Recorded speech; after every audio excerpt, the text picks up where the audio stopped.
Bạn đã bao giờ nhìn thấy ông hay là bố của mình đeo đồng hồ Orient SK mặt lửa hay chưa?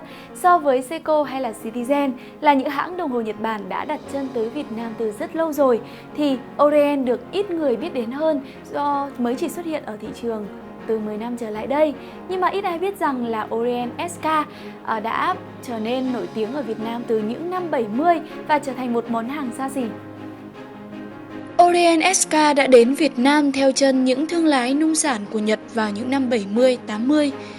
Về sau, thị trường cầu nhiều hơn cung, dân buôn Việt Nam đã qua tận Nhật Bản để đem về những mẫu đồng hồ mà nhà giàu cũng phải khao khát. Buổi ban đầu, nguồn cung khan hiếm, để sở hữu được một chiếc đồng hồ Orient SK thì phải đổi vài tấn lúa với thương gia Nhật. Thời gian sau, khi đất nước mở cửa thì nguồn hàng dồi dào hơn nhưng vẫn phải trả nợ cây vàng cho một chiếc đồng hồ Orient SK khoảng 700 đồng, trong khi giá gạo chỉ khoảng 4 hào 1 kg, 1 đồng bằng 10 hào. Tính ra, những năm 80, 90, người ta phải bỏ ra số tiền là hơn 100 triệu để mua một chiếc đồng hồ Orient SK. Bởi thế, đồng hồ Orient SK mới xứng đáng được gọi là huyền thoại thời bấy giờ. SK là chữ viết tắt của Sea King, ẩn ý cho khả năng chống nước tuyệt vời của những chiếc đồng hồ Orient SK, và bởi thế nên nó còn được gọi là đồng hồ thủy quân lục chiến và trở thành một sản phẩm đồng hồ Nhật Bản cao cấp đã ghi dấu ấn sâu đậm trong lòng những người dân Việt Nam từ những năm 70 của thế kỷ trước. Tên gọi thủy quân lục chiến bắt nguồn từ việc vòng benzen bên trong có thể xoay được bằng núm chỉnh ở vị trí 4 giờ để hỗ trợ đếm thời gian trôi qua mà không ảnh hưởng đến thời gian chính, có thể gọi là bấm giờ thủ công. Chức năng này tương tự vòng benzen trên đồng hồ của lính thủy đánh bộ Mỹ đã đeo trong thời chiến. Tên gọi SK mặt lửa, SK mặt xanh, tức đồng hồ Orient SK có mặt số đồng hồ màu đỏ hồng và đồng hồ Orient SK có mặt số màu xanh.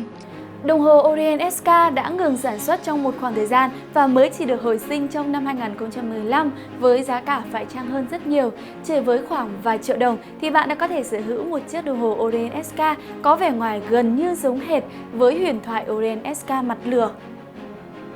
Nổi bật trong lần trở lại của Orient SK là hai phiên bản mặt đồng hồ đỏ, SK mặt lửa và màu ánh vàng. Mà số đồng hồ vẫn giữ được nguyên mọi thông số và màu sắc. Ngoài hồng cánh sen, phiên bản ánh vàng cát cũng giữ được vẻ sang trọng của đồng hồ.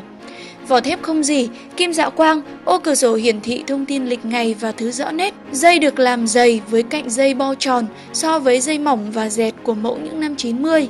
Khả năng chịu nước là 50 m. Có lẽ điểm yếu của chiếc Orient SK chính là mặt kính cứng thông thường. Sẽ tốt hơn nếu dùng mặt kính sapphire, đúng nghĩa với người Việt Nam phải va chạm nhiều vào các vật liệu cứng. Có ai vẫn còn đang sở hữu mẫu đồng hồ Orient SK mặt lửa huyền thoại ấy hay không? Hãy cùng chia sẻ với channel trong những comment ngay dưới đây nhé, bởi vì đó là những kỷ vật vô giá. Đừng quên đăng ký theo dõi channel bằng cách nhấn vào nút subscribe. Còn bây giờ thì xin chào và hẹn gặp lại!